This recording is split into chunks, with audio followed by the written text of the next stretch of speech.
नमस्कार विद्यार्थियों, कैसे हो आप सभी। आई होप आप सभी अच्छे होंगे और पढ़ाई कर रहे होंगे। तो चलिए आज की सीरीज को आगे बढ़ाते हुए हम आगे बात करते हैं प्रश्नावली 9.1 कक्षा 10 के क्वेश्चन संख्या 8 की तरफ बढ़ते हैं। तो क्वेश्चन 8 में हमें क्या बोलता है। और एक बात मैं पहले बता देना चाहता हूँ कि अगर आपने अभी तक पिछले 7 क्वेश्चन की और जो आपके पास त्रिकोणमिति का परिचय है उस चैप्टर को अगर आपने अभी तक नहीं देखा है, नहीं उसकी तैयारी की है, तो घबराने वाली कोई बात नहीं है।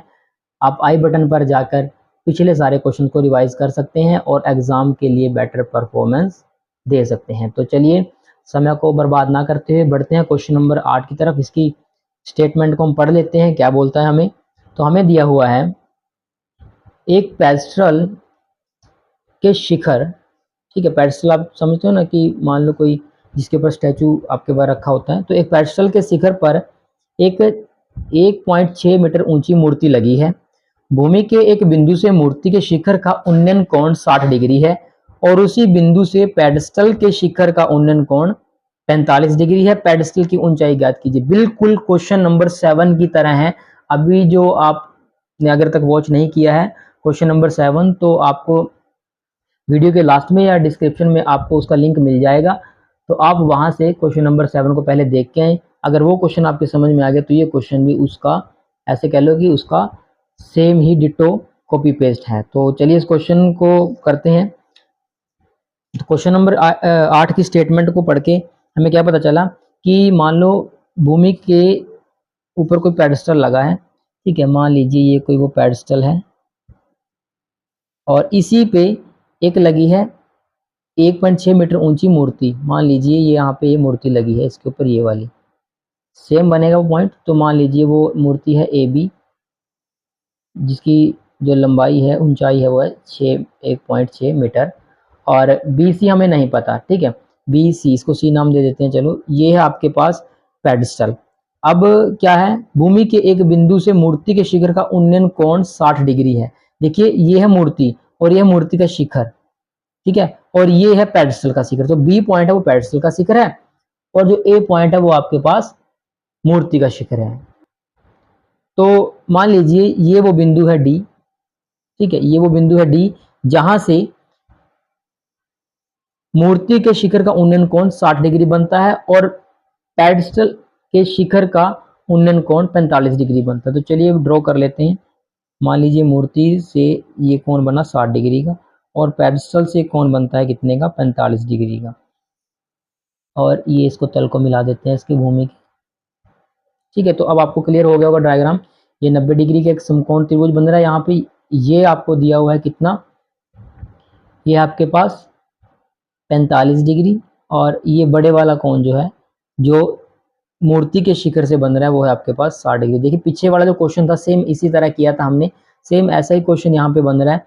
तो अगर आप क्वेश्चन नंबर 7 को भी अच्छे से कर लेते हैं या 8 को कर लेते हैं तो 7 को करने की जरूरत नहीं है और 7 को कर लेते हो 8 को करने की जरूरत नहीं है, ठीक है। आराम से आपको क्वेश्चन, बस फर्क इतना सा है कि वहां पे हमें क्या दे रखा था, हमें भवन की ऊंचाई दी हुई थी अगर आपको ध्यान में हो, लेकिन यहाँ पे हमें मूर्ति की ऊंचाई दिया हुआ है। तो ना अभी हमें यहाँ पे, तो सबसे पहले देखो मान लेते हैं क्या क्या है जो आपको दिया हुआ है वो हम पहले लिख लेते हैं।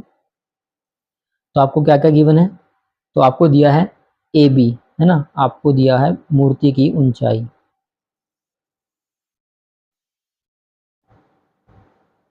मूर्ति की ऊंचाई आपको यानी कि ए बी दिया हुआ है कितना, 1.6 मीटर।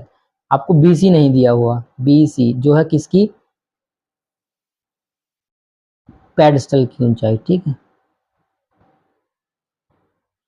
देखिए ऐसे स्टेटमेंट जरूर लिखा करें जब भी आप पेपर को अटेम्प्ट करते हैं, क्योंकि यहाँ से आपके जो है मार्क्स है वो कटने के चांसेस कम रहते हैं। अगर आप इस चीज़ों को अच्छे से एक्सप्लेन कर देते हो तो एग्जामिनर है वो आपके पेपर को अच्छे से चेक करके अच्छे से आपको मार्क्स देता है। तो देखिए बी सी आपको नहीं पता, ठीक है। और है क्या, ये पेडस्टल की ऊंचाई है, ये आपको नहीं पता। लेकिन आपको जो ए सी है कुल लंबाई है वो कितनी है, वो है आपके पास A B plus B C, यानी कि मूर्ति की ऊंचाई और पेडस्टल की ऊंचाई जो ए सी आपके पास कुल लंबाई है। अब अगर आप ध्यान से देखें तो यहाँ पे हमारे पास दो समकोण त्रिभुज का निर्माण हो रहा है। तो एक समकोण त्रिभुज है आपके पास B C D, B C D, और एक समकोण त्रिभुज है आपके पास ACD, ACD, ठीक है। तो अब क्या करते हैं, पहले हम समकोण त्रिभुज लेते हैं एक BCD, ठीक है। तो समकोण त्रिभुज BCD लेने पर हमें क्या मिलेगा भाई, अब ये है इसका, देखो ध्यान से देखेंगे तो ये है आपके पास लंब और ये है आधार। अगर आपको नहीं पता कि लंब और आधार को कैसे चूज किया जाता है तो मैंने एक वीडियो में बता रखा है पहले ही, तो आप वहां से जाकर उसको वॉच कर सकते हैं। क्वेश्चन नंबर आई थिंक 3 में मैंने आपको बताया है। तो BC आपके पास लंब की तरह काम करे, क्यों? क्योंकि इसके ऊपर एक 90 डिग्री का कोण बनता है, और आधार वो होता है जिसके पास एक 90 डिग्री, जिस लाइन के ऊपर एक 90 डिग्री का कोण प्लस जो दिया हुआ कोण है वो बने, वो आपका आधार बनता है हमेशा। और जो तीसरी साइड है वो आपको पता ही है, वो कर्ण होती है। तो BC और DC इसका रेशो कौन देगा, तो इसका रेशो हमें मिलता है टेंजेंट थीटा से, ठीक है। थीटा आपको पता होना चाहिए, थीटा BCD में कितना है, 45 डिग्री। तो टेंजेंट थीटा बराबर हो जाएगा आपके पास BC बटे CD, लंब बटे आधार। टेंजेंट थीटा यानी कि टेंजेंट 45 डिग्री कितना है आपके पास, वो आपको वैल्यूज पता होनी चाहिए। BC ना तो आपको BC पता है ना आपको CD पता है। तो 45 डिग्री की वैल्यू होती है 1, यानी कि हमारे पास BC बाई CD आपके पास आ गया, और यहाँ पे CD की वैल्यू जो आपके पास आई वो BC के बराबर आई। यानी कि हमें यहाँ से क्या पता चला, तो यहाँ से हमें क्लियर हो गया कि जो भूमि का बिंदु D से C की दूरी है, यानी कि ये जो आधार है, ठीक है, तो उस बिंदु से और जो आपका पेडस्टल है उसके तल बिंदु से जो इसकी दूरी है वो उसकी ऊंचाई के बराबर है ना। लंब है जो आधार के बराबर यहाँ से निकल गया, तो इस रिलेशन का हम यूज करेंगे। तो इसको मैं नाम देता हूँ समीकरण 1। इस समीकरण 1 का हम यूज करने वाले हैं दूसरे त्रिभुज में। अब एक दूसरे वाला त्रिभुज देखते हैं। तो अब आएगा आपके पास त्रिभुज ACD, ठीक है। त्रिभुज ACD लेने पर,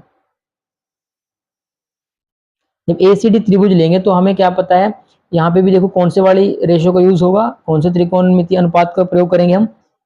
AC यहाँ पे इस त्रिभुज के लिए लंब का काम करेगा, और CD यहाँ किसका काम करेगा, आधार का काम करेगा।